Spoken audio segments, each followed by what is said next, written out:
اللهم صل على محمد وعلى آل محمد كما صليت على إبراهيم وعلى آل إبراهيم إنك حميد مجيد আস্তাগফিরুল্লাহ আস্তাগফিরুল্লাহ।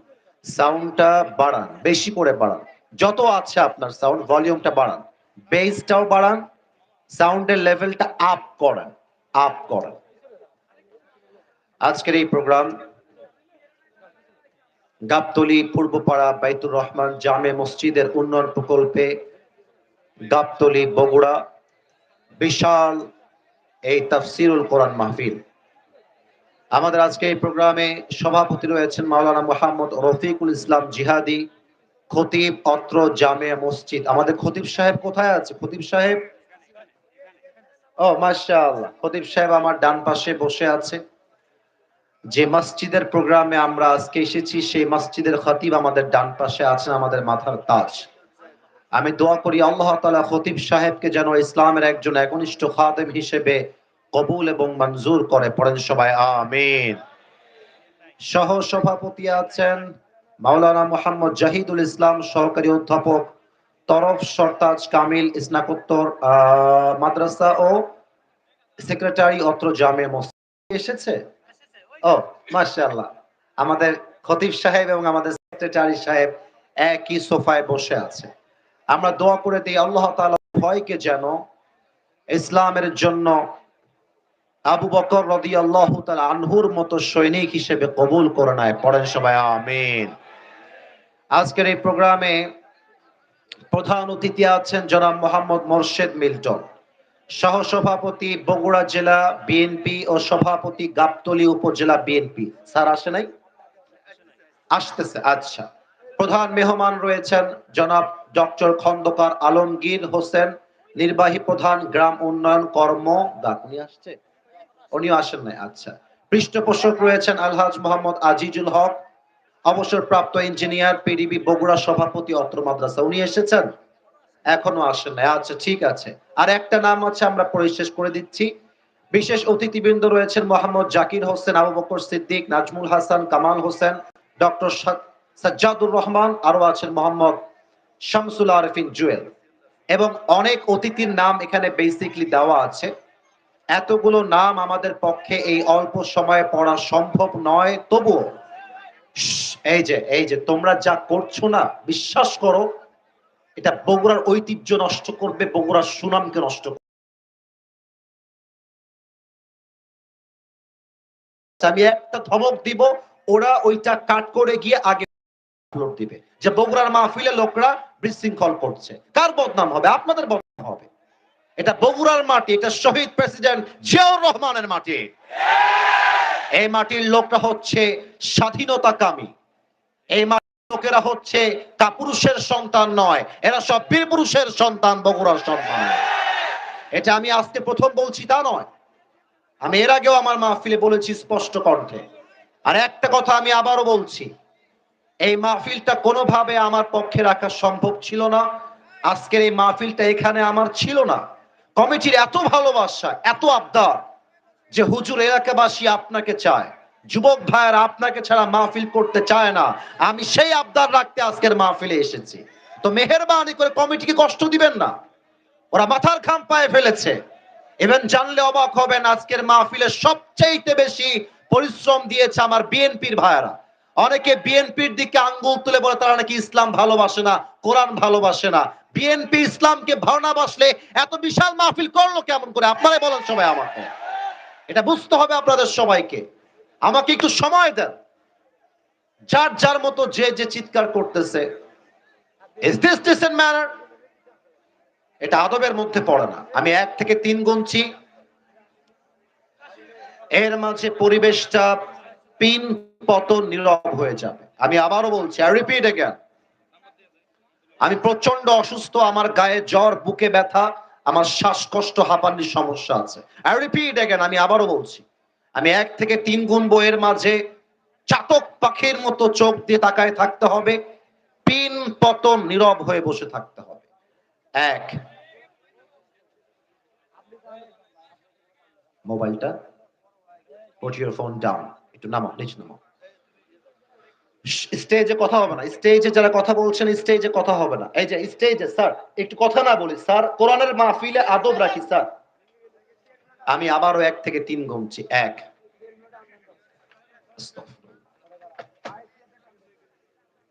2,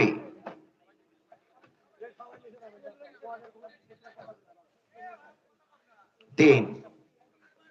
যারা কথা বলবেন আমি আবারও বলছি আপনারা আমার সঙ্গে নয় কোরআনের সঙ্গে বেয়াদবি করবেন। নাও ইটস ইউর টার্ন যে আপনারা বেয়াদবি করতে চান কিনা। আমি অল্প সময়ের মেহমান, আমাকে তাফসীর করতে হবে কনস্ট্রাকটিভলি। আমি একটা কথাও আউল ফাউল বলে এখানে টাইম পাস করবার জন্য আসি নাই। কমিটি আমাকে ভরসা করে ভালোবেসে নিয়ে এসেছে, ওদের পরিশ্রমের মূল্য আমাদেরকে দিতে হবে। আমরা প্রথমে একটা দোয়া করে নিতে চাই। আমাদের ওসমান হাদি ভাই শহীদ হয়ে গেছেন, আমরা দোয়া করছি আল্লাহ ওনাকে জান্নাতুল ফেরদাউসের উঁচু মাকাম নসিব করুক, পড়েন সবাই আমিন।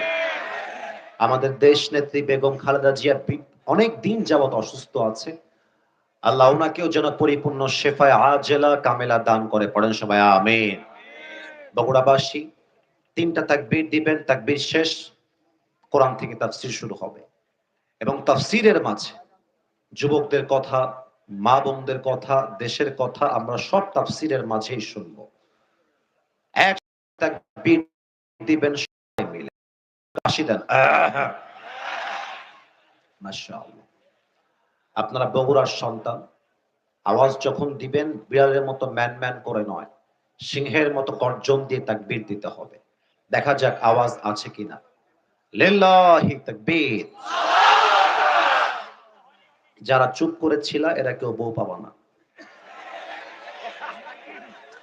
এবার গলার আওয়াজটা বাড়তে হবে। যদি বউ পেতে চাও গলার জোর বাড়াতে হবে যুবক ভাইয়ারা। দেখা যাক এবার গায়ে জোর আসে কিনা, আমার গাবতলীর ভাইদের গলার জোর আসে কিনা। লিল্লাহি তাকবীর। আল কোরআনের আলো, আল হাদিসের আলো, কোরআন হাদিস যেখানে, আলেম ওলামা যেখানে, গাবতলীবাসী যেখানে, আল্লাহ যেন কবুল করে, পড়েন সবাই আমিন। আজ আমাদের আলোচনার সেন্ট্রাল থিম বা সাবজেক্ট ম্যাটার, তাফসীরের আলোচ্য বিষয় হচ্ছে সূরাতু আল ইনফিতার। এবার বগুড়াবাসীর পালা, বগুড়াবাসী আমাকে জবাব খুলে উত্তর দিবেন যাতে করে আমি তাফসীরটাকে বিউটিফুলি রিপ্রেজেন্ট করতে পারি। আমি আরেকটা কথা স্মরণ করাতে চাই যেটা আমি বলতে ভুলে গেছিলাম, এখনো কথা বলছে। দেখেন মানুষ যখন আদবহীন হয়ে যায়, যখন মানুষের লজ্জা হারিয়ে যায়, তখন মানুষকে আপনি যতই ধমক দেন ওর গায়ে লাগে না। হাদিসে আসছে ইযা লাম তাস্তাহি ফাসনা মা শিতা, যখন তোমার লজ্জা হারিয়ে যায় তখন তুমি যা মন চায় করো, আল্লাহ তোমাকে 2 পয়সা দাম দিবে না। তো যারা এখন কথা বলছেন, আমি আপনাদের পায়ে, আসিফ হুজুর আপনাদের পায়ে হাত রাখলাম, পায়ে। আপনারা কেউ কথা বলবেন না, সেলফির জন্য ডান বাম করবেন না। যদি কেউ দাঁড়িয়েও যায় সেলফি তোলার জন্য, ভিডিও করবার জন্য, নিজে থেকে বসায় দিবেন ইঙ্গিতে, চিৎকার করবেন না এই বস, এই হট, এই নাম। এটা আদব না, আস্তে করে ইশারায় বলে দিবেন। আচ্ছা, যেটা বলতে গেছিলাম, এই মাহফিলটা আগামীকাল লক্ষ মানুষ নয় কোটি মানুষ দেখবে। আমরা চাই আজকের মাহফিলটা আজকে শেষ হবে তা নয়। বগুড়ার গাবতলীর যুবক ভাইয়েরা, আমার বিএনপির ভাইয়েরা, জনসাধারণ ভাইয়েরা যে মাহফিলটি করেছে, এই মাহফিল আগামীকাল পুরো বাংলাদেশে একটা ঐতিহাসিক মাহফিল হয়ে থেকে যাবে। ঠিক আছে কিনা বল? এটা যদি পেতে চান পিন পতন নীরব থাকবেন। আসুন আমরা তাফসীর শুরু করি। সূরাতুল ইনফিতার। এবার দেখা যাক যদি আপনারা বুঝে থাকেন, আপনারা এবার উত্তর দিবেন। বলেন তো সবাই, বগুড়ার গাবতলীবাসী সূরাটার নাম কি? ফিতার, ইনফিতার। এই সূরাটা যেই পারায় আছে সেই পারাটা হচ্ছে 30 নাম্বার পারা। এবার আপনাদের পালা, দেখা যাক কত নাম্বার পারা। স্টেজে 10 জন লোকের সাউন্ড আপনাদের সবার চাইতে বেশি হয়েছে। কি ব্যাপার, কথা বলেন না কেন? আর একবার, কত নাম্বার পারা? 30 নাম্বার পারা। সূরাটা এমন একটি সূরা যে সূরার আয়াত সংখ্যা হচ্ছে মোট 19টা। জোরে বলেন কয়টা? এই সূরাটা, প্রত্যেকটা সূরার যে কোনো একটি চ্যাপ্টার থাকে, হয় মাদানী চ্যাপ্টার অথবা মাক্কি চ্যাপ্টার। এই সূরাটা যেই চ্যাপ্টারে নাজিল হয়েছে, যে পর্বে নাজিল হয়েছে, এটা হচ্ছে মাক্কি পর্ব। এবার আপনাদের পালা। সূরা ইনফিতার, এটা কি মাদানী সূরা না মাক্কি সূরা? লাস্ট ইনফরমেশন অফ দিস সূরা, প্রাথমিক জ্ঞানের সর্বশেষ একটা মেসেজ দিয়ে মূল আলোচনায় I would like to come back, ফিরে আসতে চাই। এই সূরার রুকু সংখ্যা হচ্ছে মোট একটা। বলেন সবাই আওয়াজ দিয়ে, আঙ্গুল দেখে বলেন সবাই, কয়টা? আসুন আমরা সূরার তাফসীরে এন্ট্রি নেই। যে কোন সূরার তাফসীরকে রিপ্রেজেন্ট করতে গেলে 5টি বিষয়ে জানতে হয়। You must know about the 5 things if you want to talk about any specific surah from Quran. যে কোনো সূরার থেকে তাফসীর করতে চাইলে 5টা বিষয় মাস্ট আলোচনা করতে হয়। Number 1, about the central theme or subject matter of the surah. এই সূরার আলোচ্য বিষয় কি? You must know that, এটা আপনাকে জানতে হবে। Secondly, আপনাকে জানতে হবে what is the background of this surah. এই সূরাটা কেন নাজিল হয়েছিল, কোন প্রেক্ষাপটে নাজিল হয়েছিল। Number 2,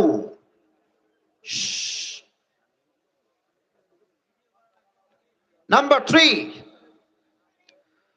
what is the translation of this surah. আয়াতের তরজমা কি আপনাকে জানতে হবে, সঠিক Bangla তরজমা। Number 4, what is the explanation of this verses. প্রত্যেকটা আয়াতের ব্যাখ্যা কি, তাফসীর কি, ওলামা একরাম কি লিখেছেন, মুফাসসিরিন একরাম কি লিখেছেন, এটা আপনাকে জানতে হবে। and the last one, the 5th one, সর্বশেষ আপনাকে জানতে হবে what is the lesson that you have got from this surah. এই সূরার আপনি শিক্ষা কি পেয়েছেন, এটা আপনাকে জানতে হবে। এই 5টা বিষয় জানতে পারলে একটা সূরার তাফসীর সম্পন্ন হবে।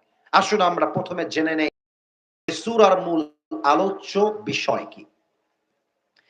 এই সূরার আলোচ্য বিষয় হচ্ছে about the reality of the day of judgment. কিয়ামতের দিনটা কেমন হবে,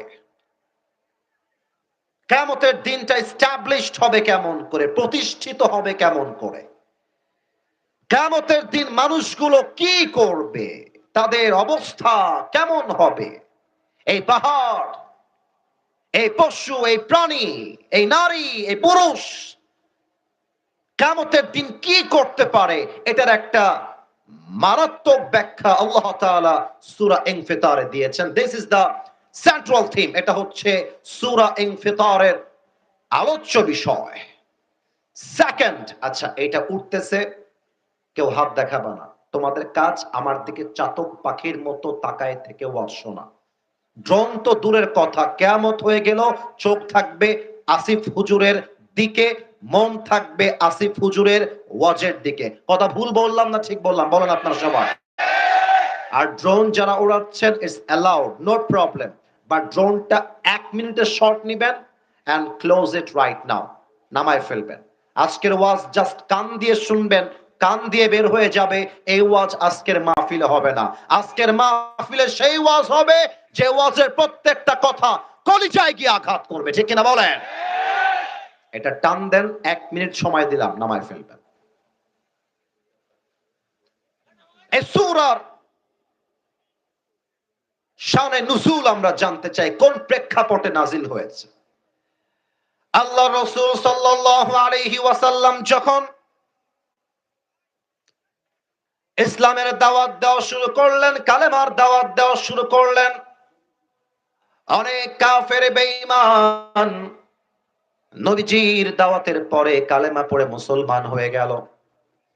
কিন্তু অবাক করা বিষয় হলো, মুসলমান হওয়ার পরে, ঈমান আনার পরে অনেক মুসলমানরা পরকালকে ভুলে গেল।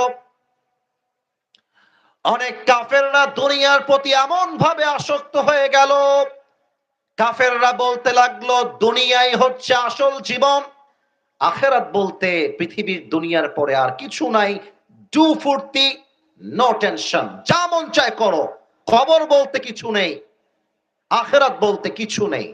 আপনারা তো নাউজুবিল্লাহ বলতে পারলেন না সবাই, আর একটু জোরে বলেন সবাই মিলে নাউজুবিল্লাহ।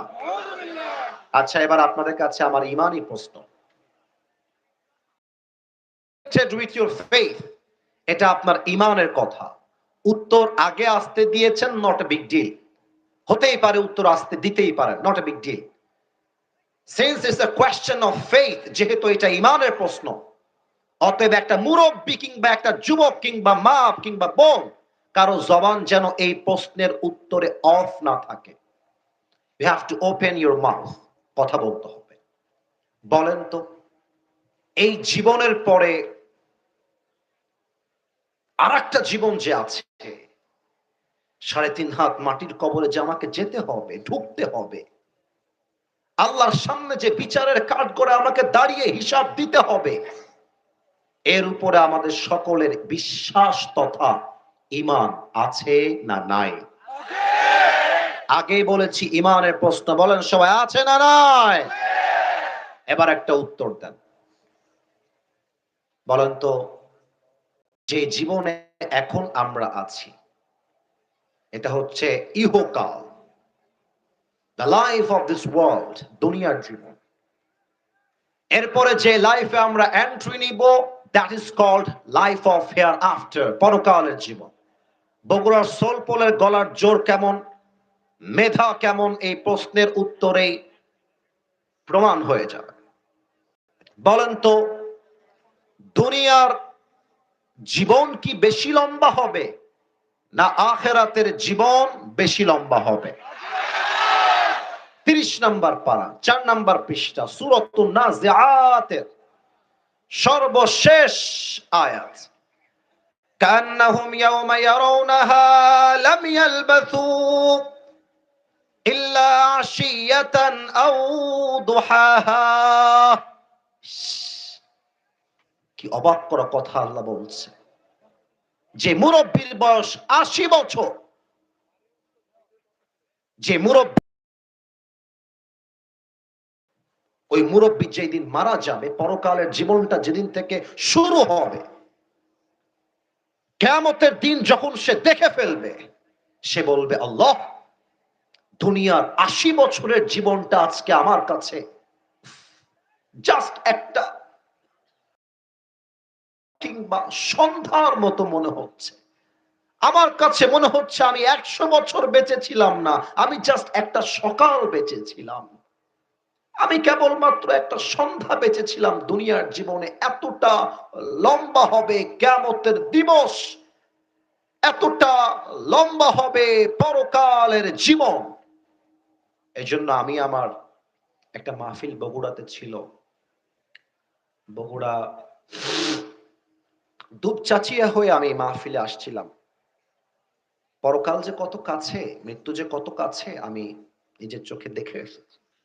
সেদিন এটা বলছিলাম, আমি যদি বগুড়ার মাহফিলে এসে থাকি, বগুড়ার মানুষ আমাকে যে পরিমাণ ভালোবেসে ভুলতে পারবো না, এত ভালোবাসা। সেই দিন আসার সময় মাহফিল করে গেলাম, যাওয়ার সময় রাস্তার উপরে একটা স্পিড ব্রেকার ছিল, অনেক উঁচা, ইট ওয়াজ ভেরি হাই। ওটা আমি খেয়াল করি নাই, স্পিড ব্রেকারটা খেয়াল করি নাই আমরা। তো গাড়ি চলতেছে ১১০ কিংবা ১২০ হবে বা ৮০ তো হবে। স্পিড ব্রেকারের কাছে এসেই গাড়িটা ব্রেক মেরেছে, এত জোরে আঘাত খাইছে গাড়িটা যে গাড়িটা উপরে উঠে গেছে। উপরে উঠে গিয়ে যখন উঠে গেছে, আমি পড়ে ফেলেছি লা ইলাহা ইল্লাল্লাহ মুহাম্মাদুর রাসূলুল্লাহ। এর মানে কি? মানে হলো এই যে চাকচিক্যময় জামা, এই যে টুপি, এই যে জুব্বা, জাস্ট আসিফ হুজুরের রুহুটা বের হয়ে যাবে। বগুড়ার গাবতলীর সমস্ত যুবকরা দৌড় দিয়ে এসে মৃত্যুর সাথে সাথে আমার জামাগুলো খুলে সাদা কাফনের কাপড়ে প্যাকেট করে ৩.৫ হাত মাটির ঘরে শোয়াই দিবে। এটাই হচ্ছে দুনিয়ার জীবনের আসল বাস্তবতা, ঠিক কিনা বলে? রূপেরই গৌরবে সাজিয়াছ সাজ, সোনা দানা কত কি আর রাজকী পোশাক, যেদিন প্রাণ চলে যাবে সবই পড়ে রবে, প্রাণ চলে যাবে সবই পড়ে রবে, গায়ে দেবে মার কিনো থম, মোনা আমার কেন বান্ধো দালান ঘর। বগুড়ার গাবতলীবাসী, একটা লাইন যদি আপনি সত্যিকার অর্থে মৃত্যুকে বিশ্বাস করেন, পরকালকে ভয় পান, জাস্ট একটা লাইন যদি জেনে থাকেন আমার সাথে বলবেন, একদিন মাটির ভেতরে কেন বান্ধো দালান ঘর। ঠিক কিনা বলেন সবাই আপনারা? দেহ তোমার চর্ম চর গলে পচে যাবে,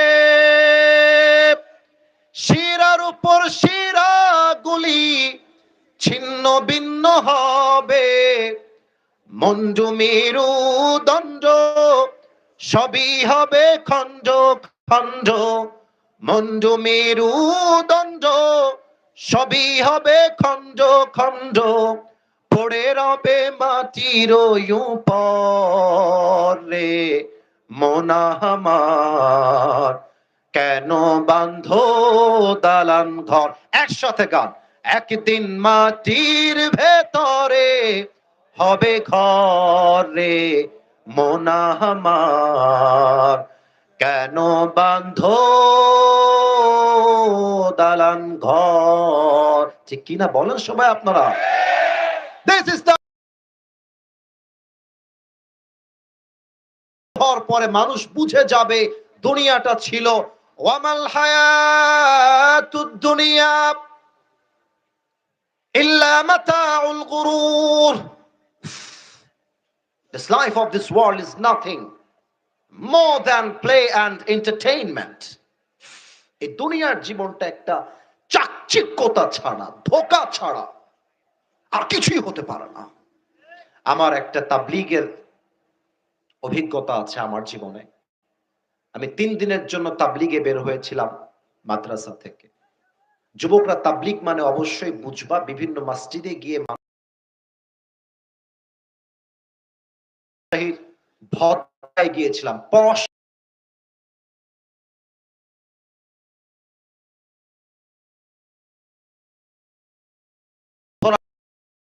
রাজশাহীর ভদ্রাতে এমন ভিআইপি এরিয়া। একজন যুবককে আমি দাওয়াত দিলাম নামাজের জন্য, আমাদের আমির যিনি ছিলেন তাবলীগের তিনিও দাওয়াত দিলেন।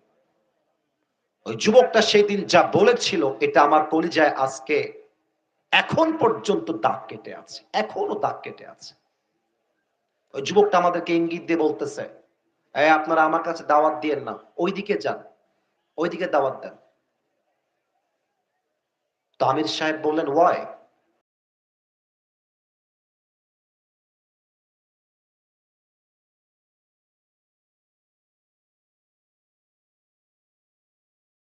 হয় নাই,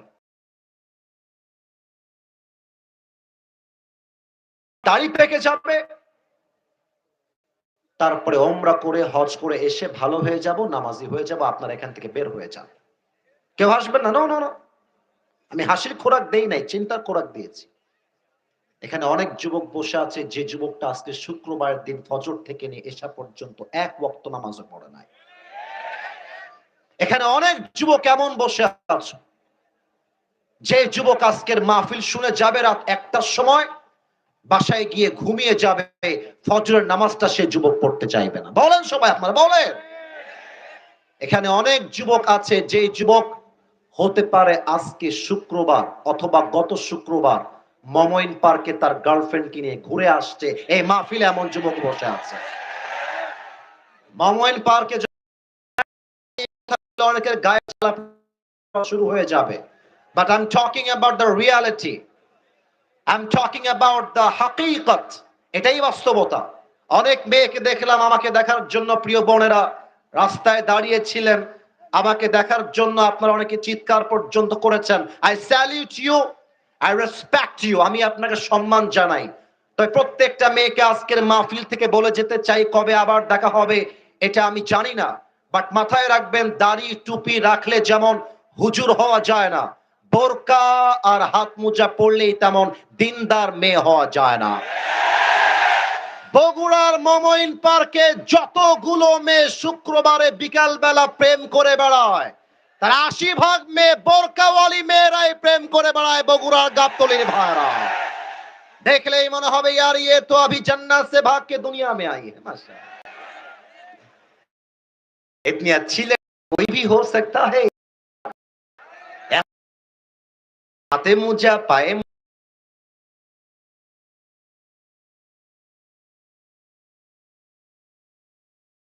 চারটা বয়ফ্রেন্ডকে নাকের ডগায় দড়ি লাগায় ঘোরায় বেড়ায় যুবক ভাই। এদেরকে দেখলে আমার বলতে মনে চায়, উপরে ফিটফাট ভেতরে পুরোটাই সদরঘাট। তাদের জন্য আজকে সূরা ইনফিতার এমন কিছু মেসেজ দিবে, it will change their lives. এটা তাদের জীবনটাকে পরিবর্তন করে দিবে। আর যে যুবক ভাইরা আমাকে বলেছো তোমরা, এখানে এমন যুবক বসে আছে, যে যুবক আমাকে গতকাল ফেসবুকের মেসেঞ্জারে মেসেজ দিয়েছে, হুজুর কবে মরে যাব তার তো হিসাব নাই,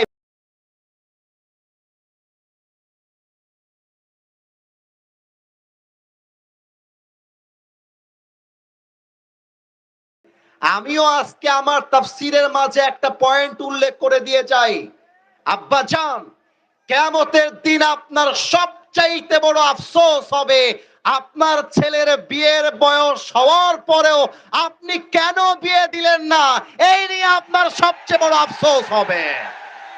আসুন আমরা আয়াত ভিত্তিক তাফসীরে ঢুকে যাই। যুবক ভাইয়েরা, আমার কথা কি বোঝা যায় নাকি যায় না বলো? إذا السماء انفطرت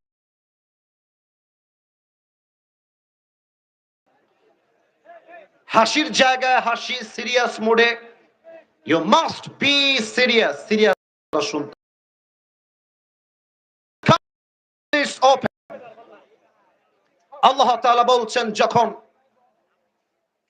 আসমানটা বিদীর্ণ হয়ে যাবে, ওয়াইদাল কাওয়াকিব ইনতাসারাত, যখন, আচ্ছা ভাইজান এভাবে কথা বললে আমি তাফসীর করতে পারবো না, হয় আপনারা কথা বলেন অথবা আমাকে কথা বলার সুযোগ দেন, যে কোনো একটা হতে হবে। আমি মাফ চাচ্ছি, আমি আপনাদেরকে ভালোবেসে বলছি, চুপ থাকলে ভালো হয়। তাফসীর করছি তো, আর এখানে আমার সামনে হাজার হাজার যুবক মুরব্বী চাতক পাখির মতো বসে বসে আমার ওয়াজ শুনছে। কথা ঠিক আছে না? কথা যা বলছেন ইম্পর্টেন্ট ছিল, কিন্তু কথাগুলো ইশারায় ইঙ্গিতে বলতে হবে। ভাইয়েরা আমার, একটা কথা না বলে পারছি না। আমার মাহফিল এখান থেকে আরো ১ ঘন্টা দূরে। আমার সময় ছিল ৮টা ১৫ থেকে ৯টা ৩০ পর্যন্ত।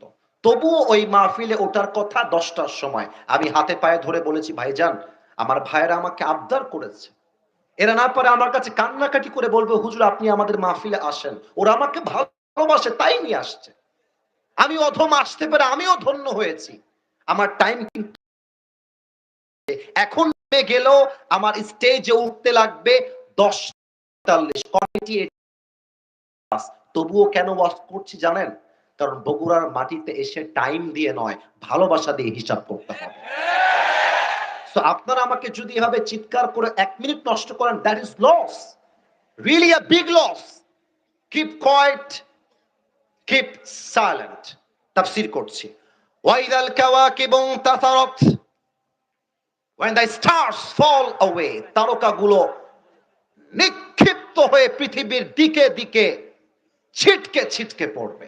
আচ্ছা মুরব্বীরা একটু আমার দিকে তাকান, যুবক ভাইয়ারা আমার চোখে চোখ রাখেন। আমি দুইটা এক্সাম্পল দিব এই আয়াতকে ব্যাখ্যা করবার জন্য। নামাজের পরে আমরা যে মসজিদে তাসবিহ গনি, সুবহানাল্লাহ, আলহামদুলিল্লাহ, লা ইলাহা ইল্লাল্লাহ, আল্লাহু আকবার, এই তাসবিহ এর ভেতরে ছোট ছোট্ট ছোট্ট তাসবিহ এর দানা দানা আছে না বলেন? আচ্ছা তোমরা ছোটবেলায় খেলেছো কিনা আমি জানি না যুবক। ছোটবেলায় একটা বল নিয়ে খেলতাম, বলটা হচ্ছে magic ball.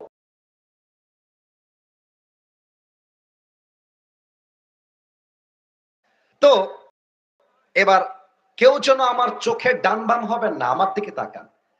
Can you see this paper? এই কাগজটা কি দেখা যায় নাকি যায় না? তোমরা যদি তাফসীর আর সোলপুল কথা বলবে, মাটি থরথর করে কাঁপতে থাকবে। এটাই বগুড়ার সোলপুলের পাওয়া। এই কাগজ কি দেখা যায় নাকি যায় না? আমি একটু এই মাইক্রোফোনটা ফর আ সেকেন্ডস একটু সময়ের জন্য হটাচ্ছি। মনে করেন এই কাগজের উপরে এটা একটা চাদর, আমি জানি এটা চাদর। এই চাদর উপরে আমি রেখে তসবিহ এর দানা, এর উপরে আমি রেখেছি ম্যাজিক বলের ছোট্ট ছোট্ট দানা। এখন রাত বাজে 1টা, আমি বাহির থেকে আসছি, রুমটা অন্ধকার, লাইট নাই। আমি ভেবেছি বিছানাটা ক্লিয়ার আছে, ঝাড়ু মারবো, এই জন্য বিছানাটা এখান থেকে ধরে একটা ঝাটকি মেরেছি। এই একটা যখন আপনি ঝাঁকুনি মারবেন দেখবেন ম্যাজিক বলগুলো ছিটকে ছিটকে ঘরের চতুর্পাশে ছিটিয়ে পড়বে। আল্লাহ তাআলা এটাই বলছেন, ওয়াইদাল কাওয়াকিবু তাসারাত, কিয়ামতের দিন আকাশের তারাগুলো পৃথিবীর দিকে ছিটকে ছিটকে পড়বে। ওয়াইদাল বিহারু ফুজ্জিরাত, সমুদ্রের পানির মধ্যে সুনামি ঝড় শুরু হয়ে যাবে। ওয়াইদাল কুবুরু বু'থিরাত, when the graves is split open, কবরগুলোকে উন্মোচিত করা হবে। No no no no, look at myself, আমাকে দেখেন। ওরা চিৎকার করেছে আবার চুপও হয়ে যাবে, নট আ বিগ ডিল। তাফসীর মিস করা যাবে না। আপনাদের এলাকায় কবর এখান থেকে কয় মিনিট দূর হবে? কবরস্থান কবরস্থান কয় মিনিট দূর এখান থেকে? 5 মিনিট, 10 মিনিট? 10 মিনিট। আচ্ছা, এখানে যদি স্কুলে কোনো ছাত্র থেকে থাকো, স্কুলে পড়ো, একটু হাত তুলবা। স্কুলে পড়ো কেউ আছো? অনেকে আছে, হাত নামাও, হাত নামাও, হাত নামাও। না না, আমি হাত নামাইতে বলছি, বাস এনাফ। আমরা স্কুলে যাওয়ার সময় ঘাড়ে একটা ব্যাগ নেই না? কথা না বললে কাকে ওয়াজ করবো? ব্যাগ নেই না, ব্যাগ নেই না? আমিও তো স্কুলে পড়ছি রে ভাই, আমরা তো স্কুলের অনেকে ছাত্র সবাই। আচ্ছা, ব্যাগে দেখবেন আমরা পেন্সিল নেই, রবার নেই, আমরা জ্যামিতি বক্স নেই, খাতা নেই, কলম নেই, বই নেই। এখন আমি আসিফ হুজুর ক্লাস 3-তে পড়ি, কথার কথা। আমার স্কুল ব্যাগে সব রেখেছি, আবার ওই ব্যাগের ভেতরে আমি আমার সাইকেলের চাবিটাও রেখেছি। কথা কি বোঝা যায় নাকি যায় না? এখন 12টার সময় ঘন্টা বেজে গেছে, টিফিনের ঘন্টা কিংবা ছুটির ঘন্টা। বাড়ি যাওয়া লাগবে, বাড়ি যাওয়া লাগবে, দৌড়। স্কুলের গেট থেকে বের হয়ে গেছি, সাইকেল নিয়ে বাড়ি যাব। এখন চাবি কই, চাবি কই, কিরে কিরে কিরে, চাবি তো আর পাইতেছি না। চাবি তো রাখছি ব্যাগে। এখন ব্যাগটাতে যে চাবি রেখেছি আমি কি করব? চাবি যদি না পাই আমি কলম, খাতা, বই সবগুলোকে তন্ন তন্ন করে উল্টায় ফেলবো জাস্ট চাবিটা পাওয়ার জন্য। এই যে তন্ন তন্ন করে খোঁজা, আল্লাহ তাআলা বলছেন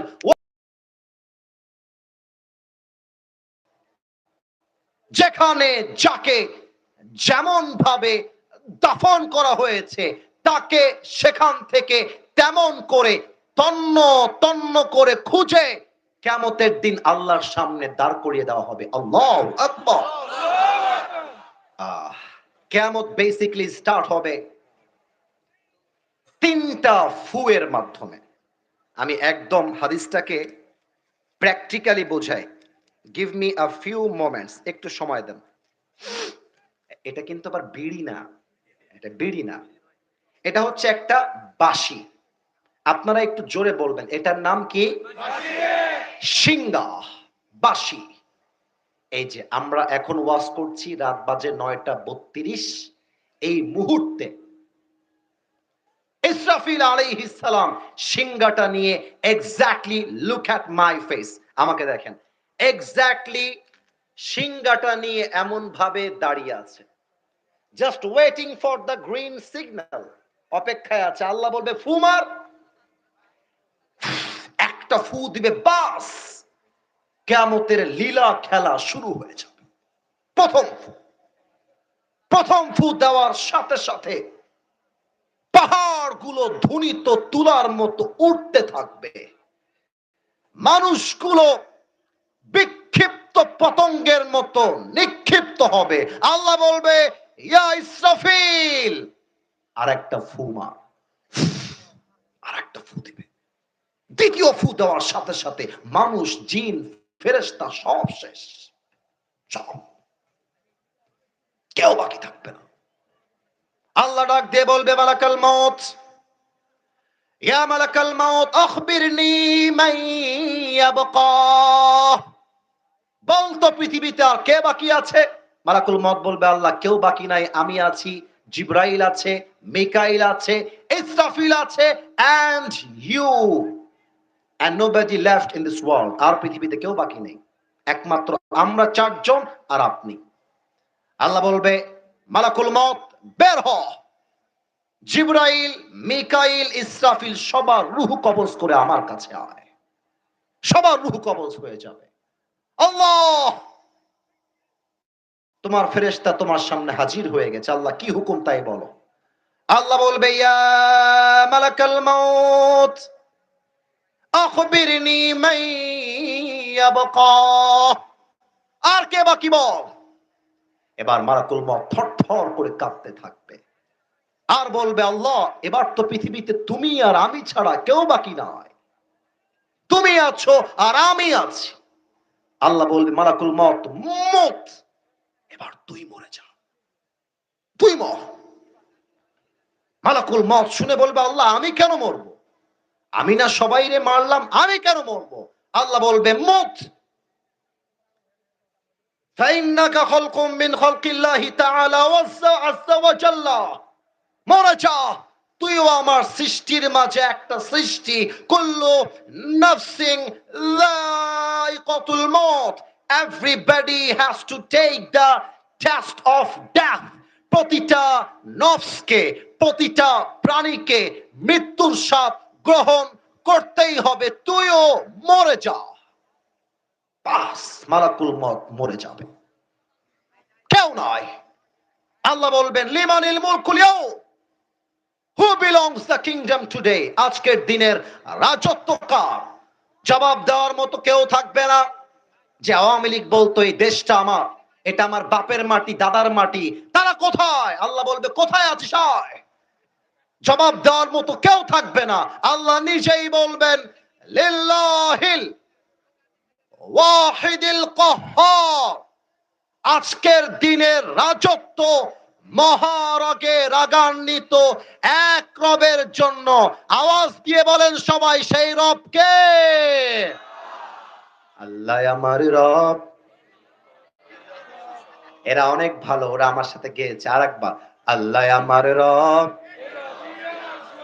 দমে দমে তনু মনে তারি অনুভব, তোমার দুনিয়াতে আমি যেদিকে তাকাই অথই নেয়ামতে ডুবে আছি সবাই। পাখ পাখালির কণ্ঠে শুনি তাসবিহ কলো রব, তাসবিহ কলো রব, আল্লাহ আমার রব, এই রবই আমার সব। বলেন সবাই রবকে। এবার যখন সবাই শেষ, আল্লাহ বলবে ইসরাফিল এবার তুই আবার জীবিত হয়ে যা। ইসরাফিল জীবিত হয়ে দাঁড়িয়ে যাবে। আল্লাহ বলবে ইসরাফিল এবার তোর শেষ ফু তথা 3 নাম্বার ফু দিয়ে দে। ইসরাফিল সিংহাটা ধরে আবার 3 নাম্বার ফুটা যখন দিবে, যেখানে যে যেমন ভাবে দাফন হয়েছে আজকের ওসমান হাদিকে যখন আগামীকাল বাংলাদেশের ঢাকার মাটিতে দাফন করা হবে, কিয়ামতের কঠিন দিনে আল্লাহ যখন ইসরাফিলকে বলবে ৩ নাম্বার ফু দে, ওসমান হাদির কবর যেখানে, শহীদ আবু সাইদের কবর যেখানে, শহীদ মুগ্ধের কবর যেখানে, ফু দেওয়ার সাথে সাথে যার যার কবর থেকে সবাই উঠে আল্লাহর সামনে দাঁড়িয়ে বলবে লাব্বাইক লাব্বাইক, আল্লাহ তোমার বান্দা তোমার সামনে হাজির হয়ে গেছে। তাও তো সুবহানাল্লাহ পড়তে পারলেন না, তো সবাই বলো সুবহানাল্লাহ। এবার আসেন সর্বশেষ আয়াতের তরজমা এবং ব্যাখ্যায় চলে যাই। আমার কাছে সময় আছে আর মাত্র 5 মিনিট। ওরা যাচ্ছে তো, ওদেরকে ধমক দিয়েন না, ওরা মাহফিল কমিটির পক্ষ থেকেই গেছে। এত বড় একটা মাহফিল ভাই, এটা চারটিখানি কথা নয়। কি যে কষ্ট কমিটির উপর থেকে গেছে, এটা বোঝাবার ভাষা আপনার নাই, আমার কাছেও নাই। সারাটা দিন পাগলের মতো খেটেছে, মাথার ঘাম পায়ে ফেলে বুকের তাজা রক্তকে পানি করে তারা মাহফিল করেছে। আপনারা অনেকে জানেন যে বগুড়ার কোনো একটা মাহফিলে আমাকে একজন ভাই বাধা দিয়েছিলেন, এটা আপনারা হয়তো বা হ্যাঁ ফেসবুকে আপনারা দেখেছেন। একটা বিষয়কে আমি ক্লিয়ার করতে চাই। বিষয়টা হচ্ছে এই রকম যে ছোট্ট একটা কথা আমি না বলে পারছি না, যেটা এখানে আমার বিএনপির ভাইরা বসে আছেন। বিএনপির ভাইরা আজকে অনেক টাকাও দিয়েছেন। দেখেন, বাংলাদেশে এখন সবচেয়ে বড় দল হচ্ছে দুইটা। আমি রাজনৈতিক আলাপ করছি না, আমি যা বলছি নিরপেক্ষ কথা। এক হচ্ছে বিএনপি বড় দল, এক হচ্ছে জামাত ইসলাম, এটাও বড় দল। তো বিএনপি কে খালি আপনারা বলবেন এরা ইসলামকে ভালোবাসে না, কোরআনকে ভালোবাসে না, এরা খারাপ, এই সেই সেই। আমি আসিফ হুজুর ক্যামেরার সামনে স্পষ্ট ভাষায় বলছি, আমার পুরো বাংলাদেশে যদি এই পর্যন্ত 200 মাহফিল হয়ে থাকে, তার 100 মাহফিলেরও বেশি মাহফিল করেছে আমার বিএনপির ভাইরা। আমার মাহফিল, আমার ইভেন আমি যত মাহফিলে গেছি বেশিরভাগ মাহফিলে মাদ্রাসা চালায় আমার বিএনপির ভাইরা। আমি নিজে সাক্ষী। না, আমি আমি কোন দলের দালালি করবার জন্য বলছি না, আমার কথাটা বোঝার ট্রাই করবেন। এটা স্পষ্ট প্রমাণ যে বিএনপিরাও মুসলমান, জামাত ইসলামও মুসলমান, আমরাও মুসলমান। অতএব হাতে হাত রাখেন, বুকে বুক মিলান। যদি আমরা ঐক্যবদ্ধ থাকি, আওয়ামী লীগ তো দূরের কথা, আগামীর বাংলাদেশে নব্য কোন ফেসিবাদ তৈরি হতে পারবে না ইনশাআল্লাহ। আলিমাত নাফসুম মা কদ্দামাত ওয়া আখারাত, this is the last verse. শেষ আয়াত তরজমা করব, 3টা ব্যাখ্যা দিব। Go back to another programme. আমি আমার দ্বিতীয় প্রোগ্রামে যেতে হবে। লাস্ট কথা বলছি। আচ্ছা, আমি একটা প্রশ্ন করতে চাই সবাইকে, একটু আমাকে সাপোর্ট দিবেন। সাপোর্টটা এইরকম, আমি শুরু থেকে নিয়ে এই পর্যন্ত যে কথাগুলো বলেছি, উত্তর যেন আসতে না আসে। আমার কথা কি বোঝা যায় নাকি যায় না? ডানে আওয়াজ খুব ভালো, বামে আওয়াজ পাইনি। আর একবার, আমার কথা কি বোঝা যায় নাকি যায় না? আমি একটু পেছনে যাব মাইক থেকে, কথাটা এবার একটু আস্তে শোনা যাবে, এই জন্যই বেসিক্যালি প্রশ্ন করলাম। তো আস্তে যদি শোনা যায়, কিন্তু আপনি যদি আমাকে দেখতে থাকেন as you are looking at me right now, যেমনটা এখন দেখছেন, কথা বুঝতে সমস্যা হবে না।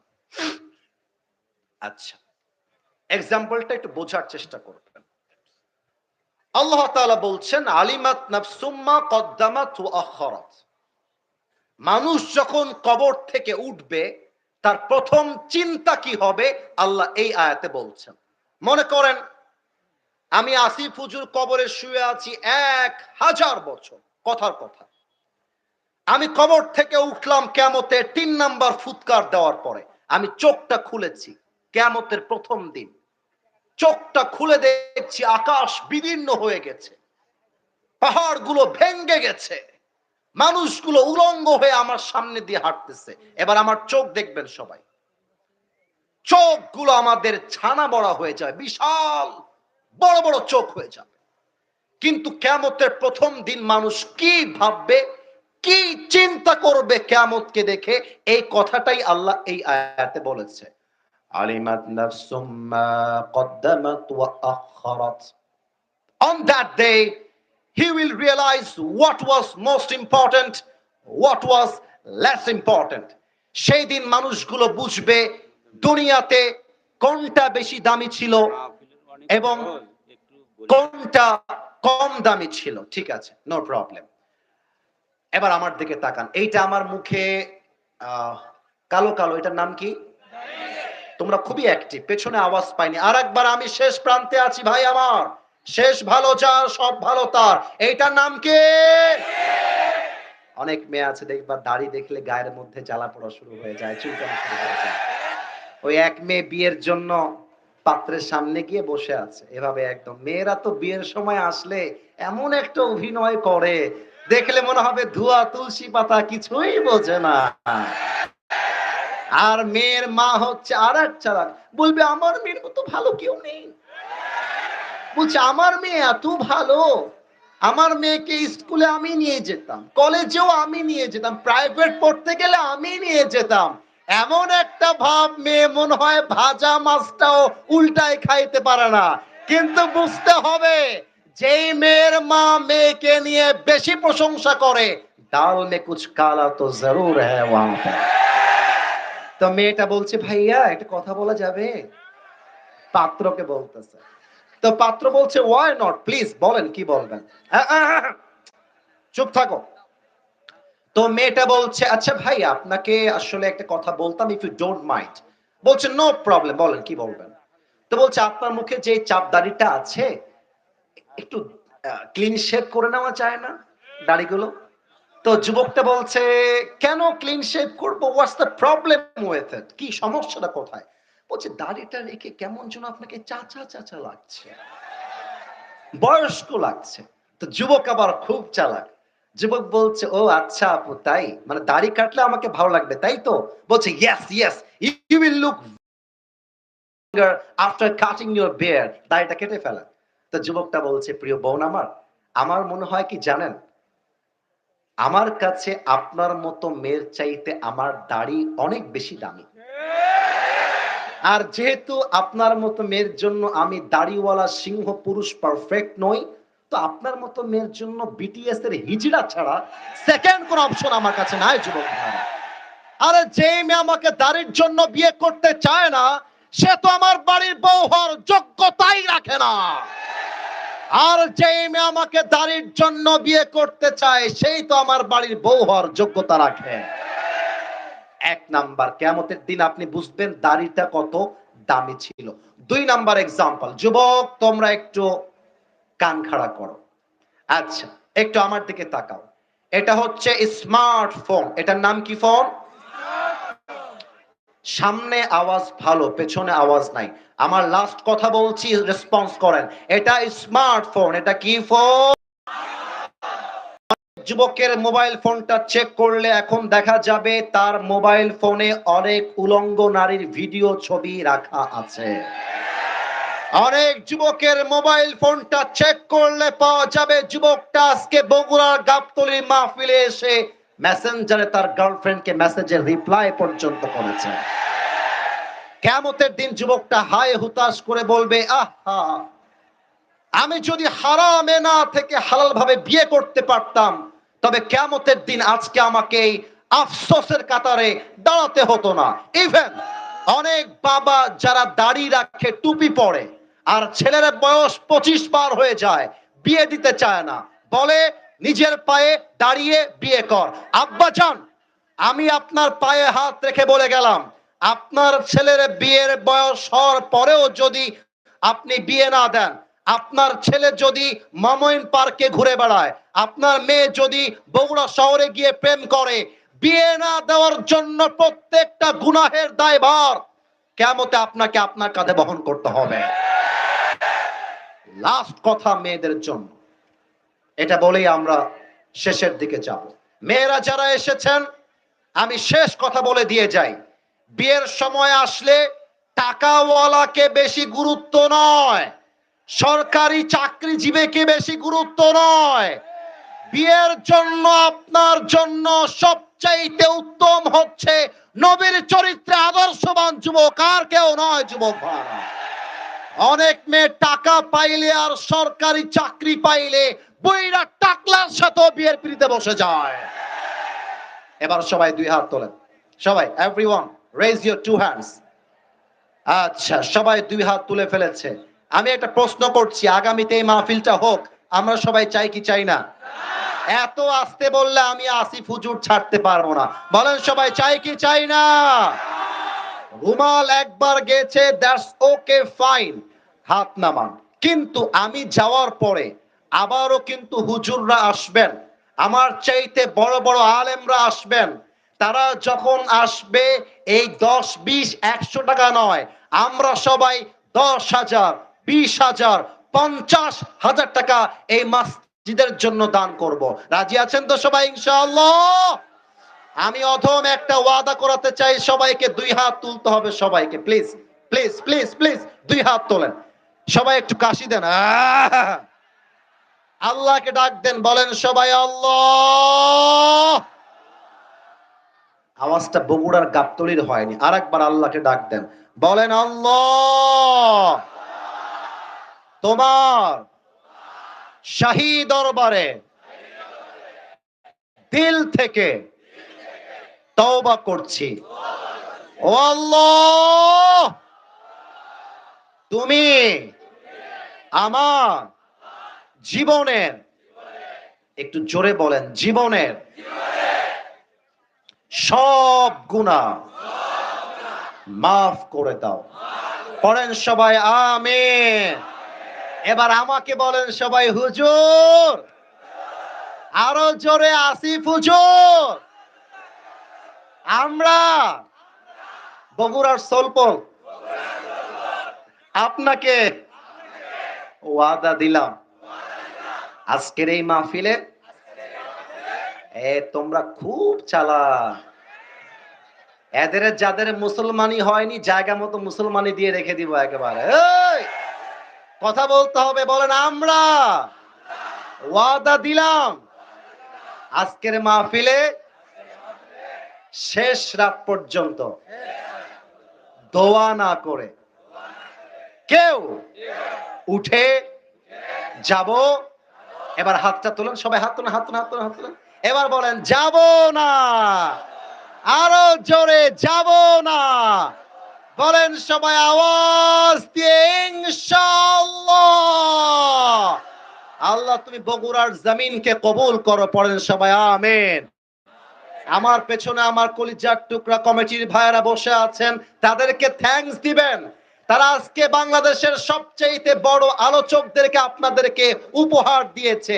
আমরা দোয়া করি আজকে যে মাহফিল কমিটি আমাকে এবং আমার প্রিয় আদনান ভাইকে নিয়ে আসছে, এই কমিটি আগামীতে বগুড়ার গাবতলীতে ডক্টর মিজানুর রহমান আজহারীকেও আগামী বছর নিয়ে আসবে ইনশাআল্লাহ। আল্লাহ যেন কবুল করে, পড়েন সবাই আমিন। ভলেন্টিয়ার্স যারা আছেন আমাকে গাড়ি পর্যন্ত আগায় দিবেন, রাস্তা পর্যন্ত আগায় দিবেন। আপনাদেরকে আমি 20 মিনিট এক্সট্রা সময় দিয়েছি, আল্লাহ যেন আমাকে কবুল করে, আপনাদেরকে কবুল করে, পড়েন সবাই আমিন। অনেক ঝামেলা হয়ে যাবে 10টার সময়।